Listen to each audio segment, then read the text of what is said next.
He ruled a kingdom but couldn't climb stairs without gasping. England's boy king was surrounded by men who used him as a puppet until his flesh turned black, and silence became their weapon. What they hid inside the royal palace will make your blood run cold.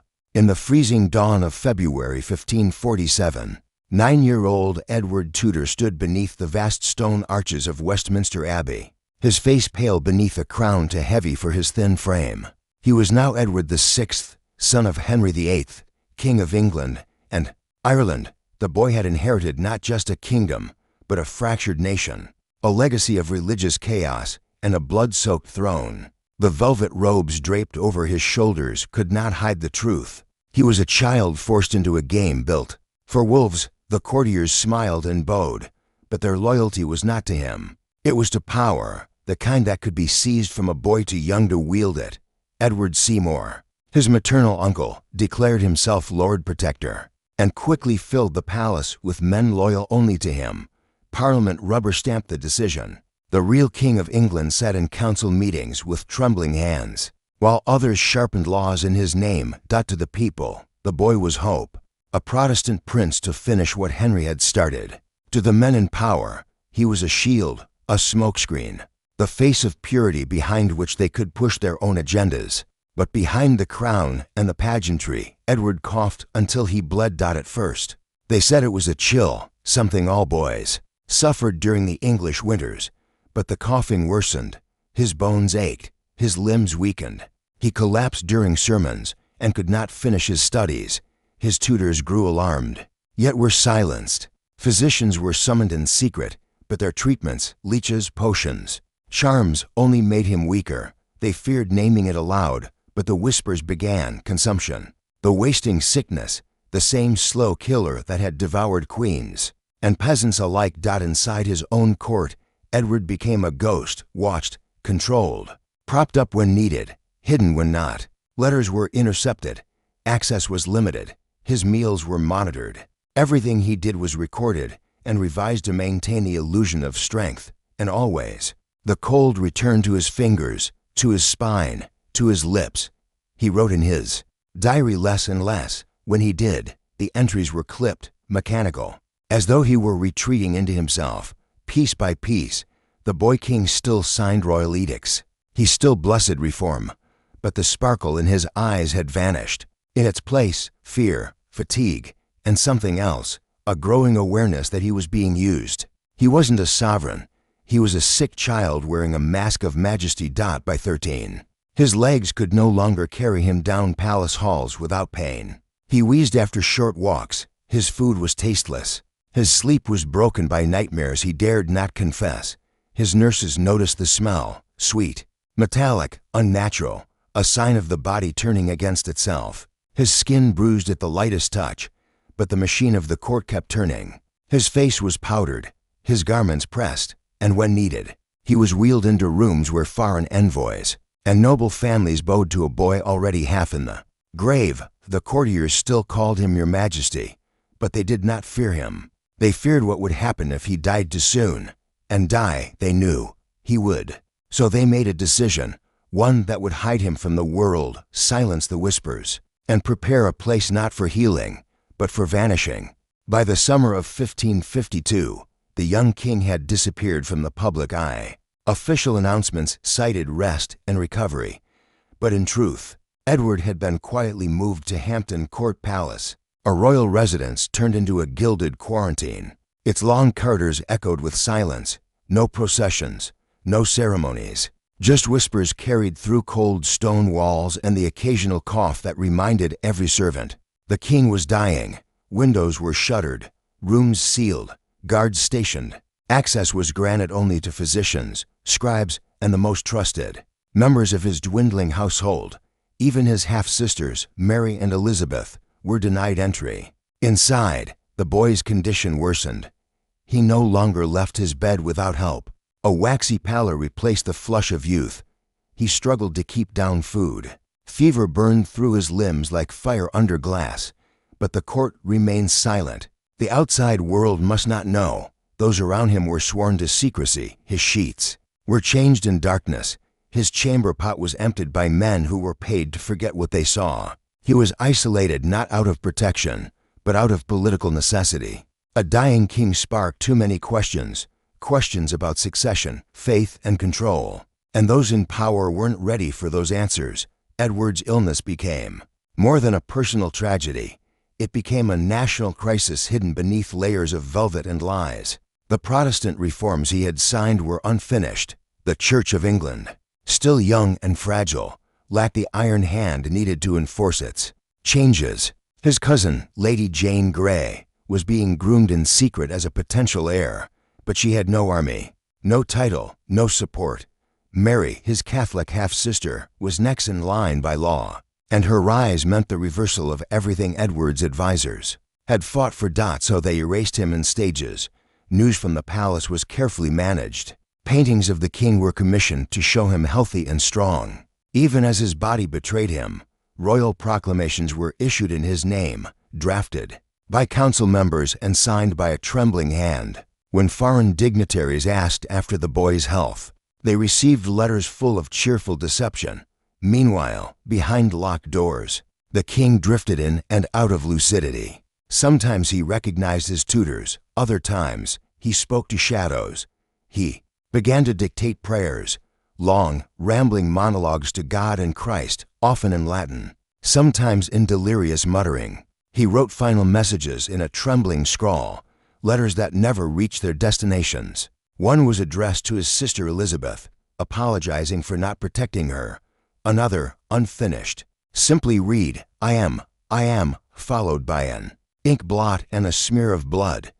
Those who witnessed these moments were changed forever. John Checky, his former tutor, wrote later that the king's eyes looked beyond the world. A physician reported the boy spoke of angels with broken wings. But even in this state, Edward was not allowed peace. His protectors pressured him to sign a new will, one that would bypass both Mary and Elizabeth in favor of Lady Jane Grey. It was a desperate move, and it was written with the hands of men who no longer cared if the king could understand what he was doing.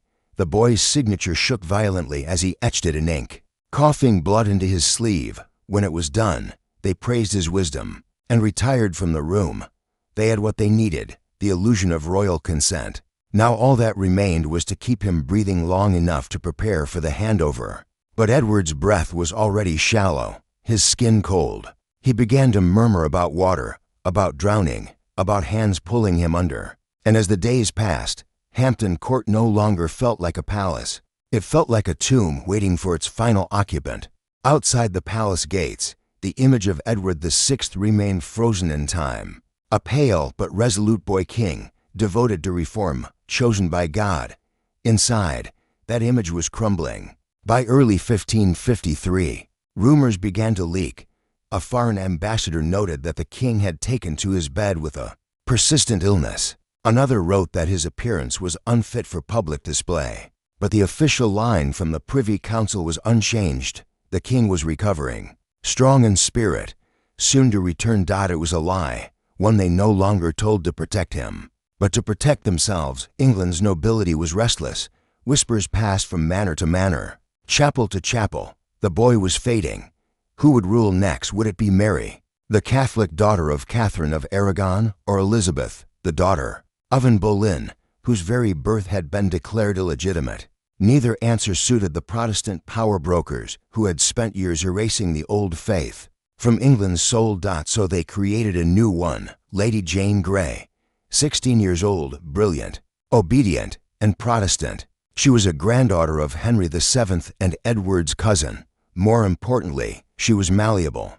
The Duke of Northumberland, the most powerful man in England, arranged for her to marry his son. He whispered to Edward's counselors that this was the only way to preserve the Reformation. But the real truth was simpler. This was about control. And Edward, he was still alive, but he had become a liability. As his body wasted, so too did his reputation. Protestant preachers, who once called him the English Josiah, a king anointed to purify God's land, now began to blame his sickness on sin. Some claimed his court had grown too proud. Others whispered of divine punishment for executing. To few heretics, even the common folk, once sympathetic to the gentle boy, began to question whether God had withdrawn his blessing. Those closest to Edward grew afraid to touch him. His breath was shallow and wet. His lips cracked and bled. The sores on his back festered. Physicians, desperate to find a cure, applied poultices made of herbs, honey, and even powdered pearls. Nothing worked. His cough deepened. He vomited. Black bile. His voice was nearly gone. By May, he stopped attending Privy Council meetings entirely. When news reached the court that Mary had begun gathering allies in East Anglia, the council panicked, but instead of confronting her, they doubled down on secrecy. Mary was not to be informed of the king's condition, nor was Elizabeth. The boy's decline was now a state secret, one that had to be protected or weaponized. And so, the rumors turned sharper. In London, pamphlets began to circulate claiming that Edward was dead and that Mary had been seen preparing for a coronation. In reply, the council ordered that the king be shown to a handful of courtiers, propped up in bed, his cheeks rouged, his limbs hidden beneath blankets. These controlled audiences lasted minutes, enough to produce one more written testimony. The king is alive. The king is ruling. But those who saw him knew the truth. John Dudley, the Duke of Northumberland himself, reportedly left the room pale and shaken. Edward no longer resembled a king. He resembled a corpse waiting for permission to die. Yet still, they demanded his signature. They brought him the devise for the succession, the legal document naming Lady Jane Grey as his heir. His hand trembled so violently he could barely hold the quill, but they guided it. They pressed his fingers down. They told him it was the will of God, that he must protect England from falling into the hands of a Catholic. And so he signed. And the moment he did, the men around him stopped seeing a king in bed and began seeing a dying boy who knew too much. The devise for the succession had been signed, but Edward's bedchamber was no courtroom, and his hand no longer wrote with the strength of certainty. The signature was a trembling line across parchment, guided more by the hands of others than his own will.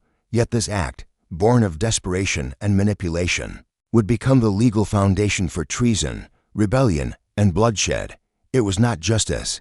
It was a script written for a performance, and Edward was both actor and audience. In his own undoing, the days that followed became quieter, not from peace, but from control. The boy king no longer had visitors. The courtiers stopped bringing him papers to sign. His windows were sealed tighter. His food was reduced to thin broth. Even the prayers whispered by his remaining attendants took on a darker tone, less about healing, more about surrender. Outside his chamber, decisions were being made, not by a monarch, but by men who feared what would happen if their puppet died too. Soon or spoke to freely. By early June, Edward tried to sit up and speak with his physician, Dr. Owen. He asked for news of Mary. The doctor did not answer. He asked if Elizabeth had written. Again, silence. Finally, he asked a question that chilled everyone in the room. What if I die before the plan is done? No one replied, because by then the plan had already moved beyond him, within the walls of surmise. The Privy Council began preparing for Edward's death as though it had already happened. Drafts were made, public announcements sketched. The Tower of London, ready to receive any who resisted the coming proclamation. Edward's cousin, Lady Jane Grey, was summoned to Sion House. She arrived bewildered, believing she was visiting for family matters, not realizing she was being molded into a queen. And still, Edward lingered. He was not yet dead, and in his final lucid moments, he began to understand that his words were not his own, that his reign had been carried not on his will, but on the ambitions of those who used him as a vessel for their own salvation. He asked for a Bible. He asked to see a real priest, not the men assigned by the court, but one who would listen, not instruct. His request was denied. The council feared he might confess something inconvenient. Instead, they sent in a bishop to perform a final sermon, but Edward would not look at him. His gaze was fixed on the wooden beams above his head, where he said he saw something moving, something dark and winged. By mid-June, he could no longer speak above a whisper. His diary, once full of daily observations, ended with an entry almost illegible. I am faint. God help me. That same week, an envoy sent by the Holy Roman Emperor requested an audience with the king to discuss peace. The council declined. The king, they said, was unwell but stable, but within the palace walls. They began drafting the message that would be sent once his breath stopped, and Edward knew. He knew by the way people stopped speaking when they entered his room, by the way their eyes scanned him, not with hope, but with calculation. He knew from the trembling in his limbs, the sweetness of his breath, the way even light felt heavy. He was no longer ruling. He was being buried, slowly, quietly, and, while still alive. But before that final silence could come, before the world was allowed to mourn its boy king, one last horror remained. Because death, in Edward's case, would not come gently. It would come screaming through his lungs. It would come rotting through his flesh. It would come as a punishment, too cruel for even his enemies to witness in full. The final days of Edward VI unfolded in a room where no one dared speak above a whisper. The boy king, now 15, lay curled beneath linen sheets that clung to his fevered body like a burial shroud. His breath rasped through cracked lips. His skin, once soft with youth, had tightened over bone. Every hour passed like a final judgment. But still, no death bell rang. Instead, there was only waiting, watching, withholding. Those who tended to him wore expressions of quiet horror. They saw the color drain from his limbs, the blotches that spread like ink across his chest, the nails darkening at the tips. The doctors no longer bled him. There was nothing left to take. They applied cloths soaked in rosewater and herbs to mask the stench of decaying flesh. The scent clung to everything, his bedding, the air, the walls. No matter how many windows were opened, the room still smelled like a tomb. Edward's fever peaked the night of July 5th. His body trembled so violently that two attendants had to hold him down to prevent him from injuring himself. He mumbled scripture between coughs, half of it distorted, half of it imagined. Names slipped from his tongue, his father, his mother, sisters he hadn't seen in years. He cried out for them, though none were allowed to enter. The council had forbidden it. He was not to be seen, not in this state. Instead, they sent a court musician to play soft hymns in the next room, hoping the notes might soothe him. But Edward no longer reacted to sound.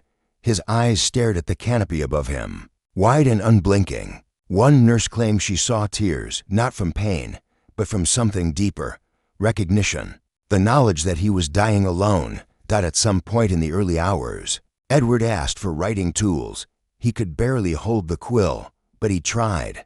The ink pooled where his hand trembled. A few jagged lines were drawn, then smeared. One word could be deciphered, mercy. The rest trailed off into silence. They took the page. They burned it. The room grew colder as dawn approached. Outside, the city stirred. Bells rang for matins. Vendors set up their stalls. No one knew that their king was minutes from death. Inside, the physician placed his fingers at Edward's throat and waited.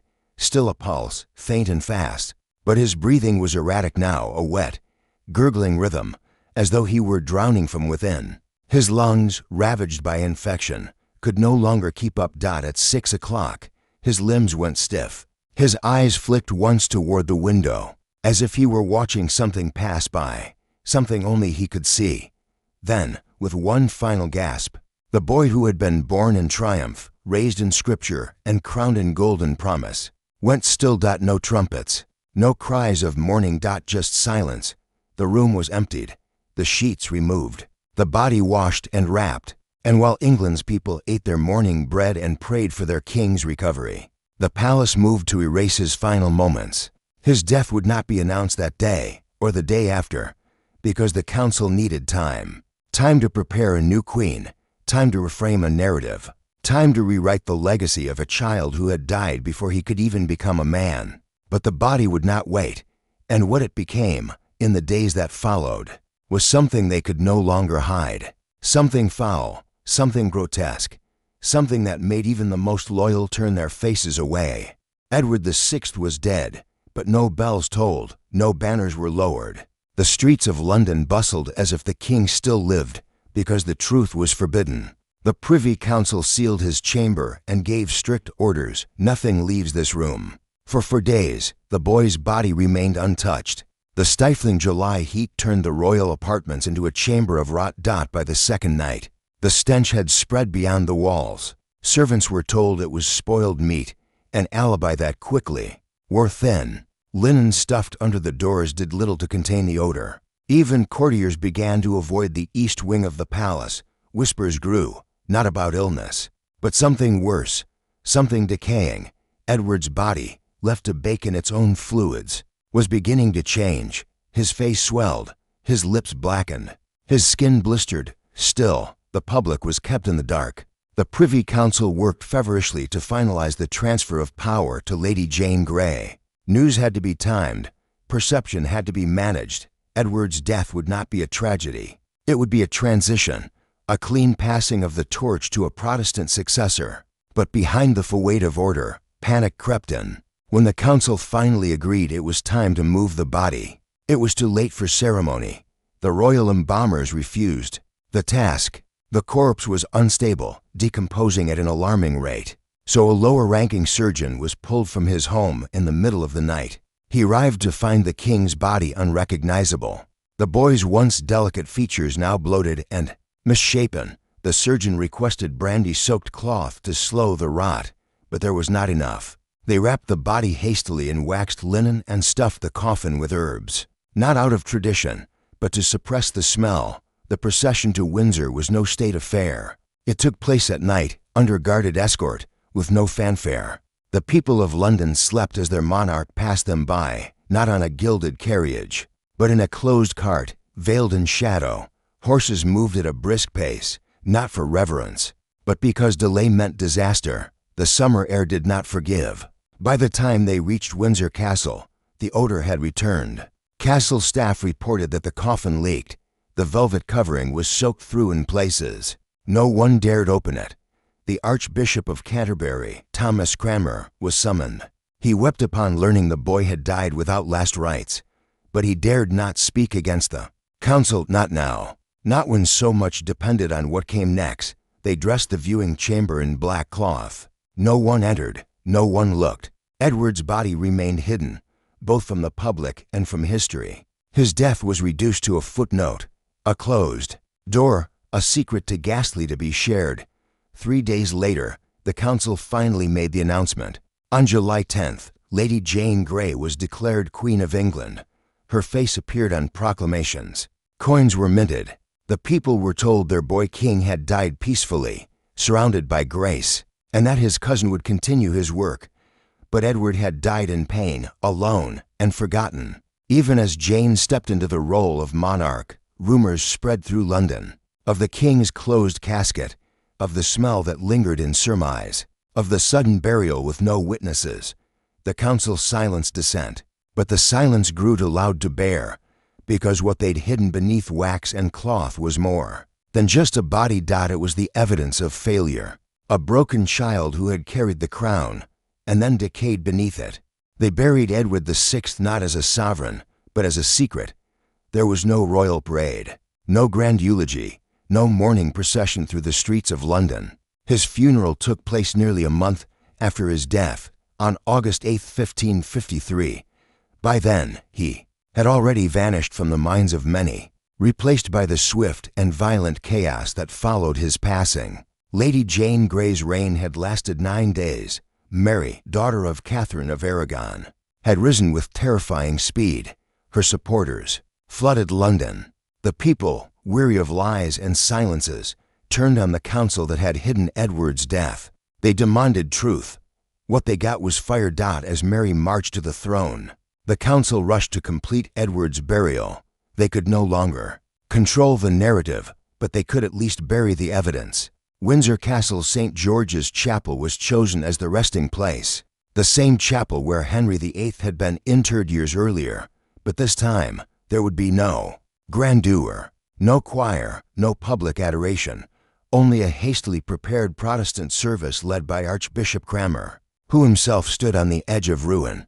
The king's coffin, by then sealed in lead and cloaked in rot, was lowered into a grave with few in attendance. The stone slab that covered him bore no crown, no golden engraving, only a name and a date. Edward Tudor, born in triumph, buried in silence. Those who stood by the grave could not ignore the absence of mourning. No royal guards lined the aisle.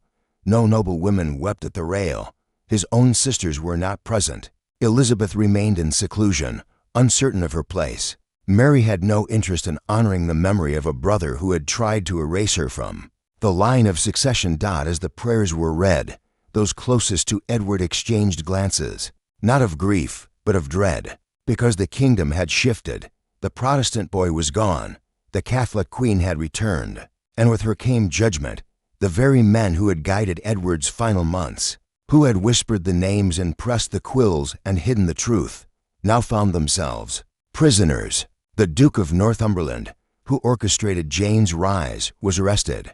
The members of the Privy Council, who had fabricated Edward's final wishes, were dragged into interrogations. Some recanted, others begged for mercy. A few would lose their heads, others their faith. The device for the succession, once touted as Edward's sacred will, was denounced as forgery. Edward himself was declared too ill, too manipulated, too far gone to have ever understood what he had signed. His name was not cursed, but neither was it protected. It was set aside, quietly and coldly, like the body that had once borne it. And yet, even in death, the boy king lingered. His final writings began to circulate, half-finished prayers, letters, never delivered, marginal notes in the Bible that revealed a mind still desperate to cling to God as his body gave out. Some called him a martyr for the Protestant cause, others a victim of royal ambition, but most simply forgot him. A reign that began with the thunder of coronation bells had ended with the creaking of a chapel floor and the thud of stone on wood. But the silence did not last, because something was beginning to shift in the minds of the people, something Mary's new regime could not fully control. Whispers of the boy returned, in letters, in sermons, in flickering candlelight, not of what he ruled, but of how he died. In the weeks following Edward's burial, the kingdom that had once looked to him for spiritual reform and national identity began to convulse. The silence surrounding his death broke open, replaced by a storm of political revenge, religious reversal, and rising fear. What had been buried with him, the truth, the ambition, the betrayal, began to leak into the streets of England like smoke from an unquenched fire. Mary Tudor, now Queen of England, wasted no time reclaiming the throne she believed had always been hers. Her arrival in London was met with cheers, hymns, and torches.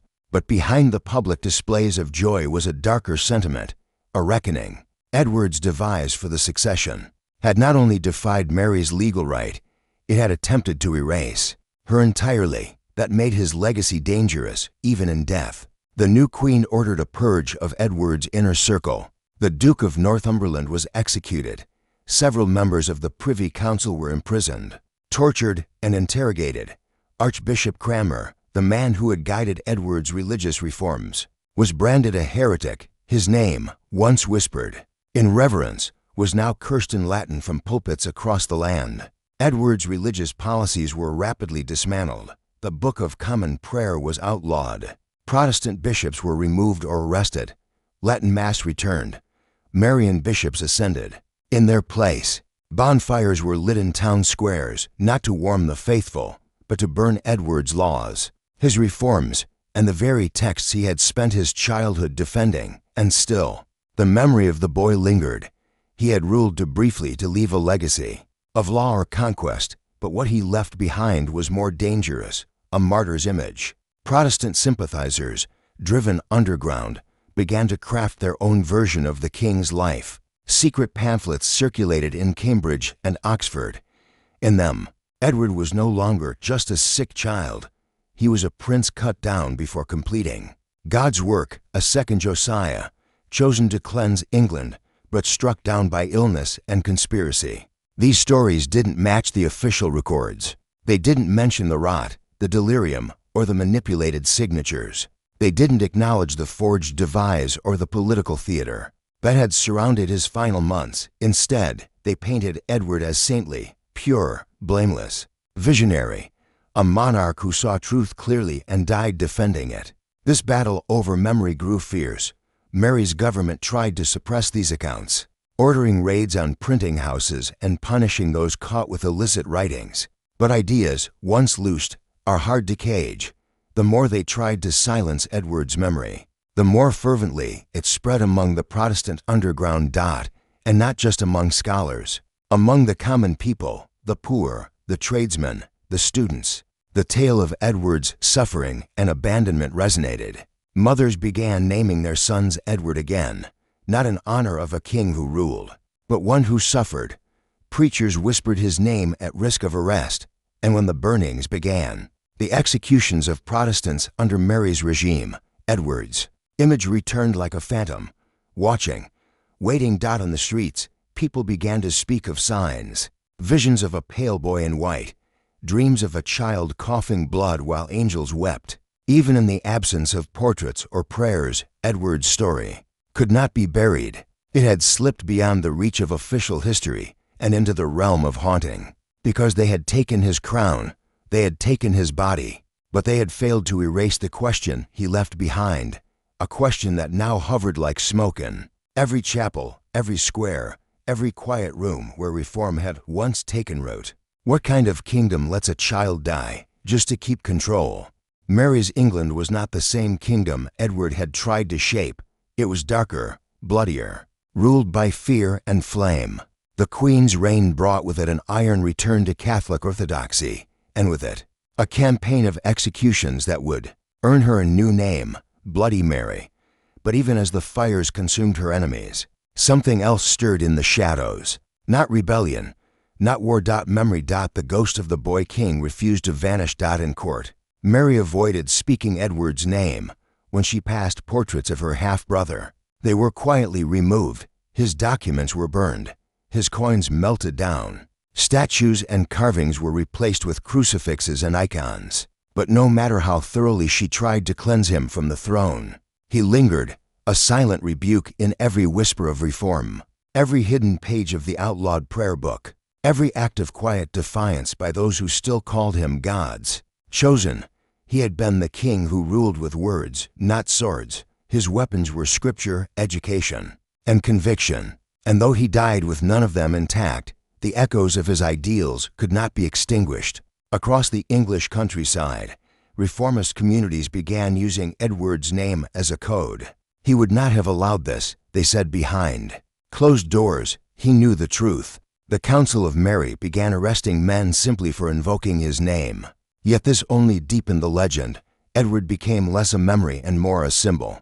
A pale, frail boy standing against the tide of tyranny. In 1555, John Rogers, the first Protestant martyr burned under Mary's orders, was said to have carried a Bible that once belonged to Edward. The rumor was likely false, but it didn't matter. People believed it, and when Rogers burned, they saw not just the fire consuming him, but the face of the boy who had died too soon to save him. Inside the palace, even Mary's closest attendants noticed a strange unease. Servants swore. They heard weeping in Edward's old chamber at night, footsteps where no one walked. Once, a guard collapsed during night watch, claiming a pale child had passed him on the stairs. Blood on his collar and sadness in his eyes. He was dismissed for drunkenness, but others whispered, "The king watches still." Elizabeth, Edward's other sister, watched from exile, silent, calculating. She had seen both her siblings fall, one consumed by kindness, the other by fire. And she waited for the moment when silence would turn back to speech, when England, exhausted by extremism, would open its ears again. When it did, she would invoke Edward not just as a brother, but as prophecy. The truth was never put on trial. There was no inquiry into the lies surrounding Edward's death, no tribunal for the councilmen who used him as a shield, no reckoning for the silence that allowed a king to rot behind velvet curtains. But history has a way of peeling back the cloth. Eventually, years later, as Elizabeth took the throne, she commissioned new chronicles of the Tudor line. They described Edward as noble, learned, and divinely inspired. They omitted the pain, the decay, the screams in the dark, but others remembered. And between the lines of scripture and sovereignty, his story spread again, told in hushes carved into pews, passed down from teacher to student, not as a cautionary tale, but as a haunting. Because power, when placed in the hands of a child, does not shield him, it consumes him. And Edward's ghost, pale, persistent, unfinished, still, lingered, waiting for the last truth to be spoken aloud. Centuries later, tourists still walk the corridors of Hampton Court Palace, unaware that the boy king once lay dying behind its carved oak doors. They admire tapestries, stare at Tudor portraits, and trace the outlines of royal crests with idle fingers, but few know the truth of what was lost there. Not just a monarch, not just a life, but a warning. Edward VI was the only legitimate son of Henry VIII, the long-awaited heir, a living symbol of dynastic hope, and yet, all his learning, piety, and noble blood could not protect him from the machinery of power, the same machinery that dressed him in gold while feeding him to wolves, the same hands that crowned him at 9, only to squeeze ink from his trembling fingers as he lay dying. His reign lasted just over 6 years, yet in that short time, he witnessed more betrayal, more manipulation, more hollow loyalty than most rulers see in a lifetime, and through it all, he tried, desperately, to be good, to be worthy, to be holy. His writings reflect not a tyrant in the making, but a boy obsessed with salvation, not just for himself, but for his people. But England did not want a savior, it wanted a weapon, and when his body failed to serve that purpose, it discarded him. There were no monuments raised in his name, no feast days, no cathedral murals painted with his likeness. Even his grave in St. George's Chapel lacks the grandeur afforded to less consequential kings. But Edward's legacy was never carved in stone. It lived in the margins, in smuggled prayer books, in whispered stories, in the quiet resolve of those who saw in him something England had rarely known: innocence. At the heart of monarchy, his tragedy lies not only in how he died, but in how he was remembered, or more accurately, forgotten. The narratives that followed cast him as a footnote between giants: the tyrant Henry, the fanatic Mary, the brilliant Elizabeth. Edward became the gap between storms, the pause in the chaos. But in reality, his short life was a storm of its own, a quiet one, the kind that eats through walls rather than tears, off roofs. And that silence was what made him dangerous, because unlike his father, Edward didn't command through force. Unlike his sisters, he didn't manipulate through charisma. He believed in ideas, in words, in scripture, and those ideas, once spoken by a dying boy, carried a power the sword could never claim. That's why they buried him so quickly. That's why they kept the curtains drawn, the doors locked, the proclamations vague. They feared what he might still say today. His legacy flickers faintly, in dusty archives, in academic footnotes, in forgotten hymns once taught to schoolboys.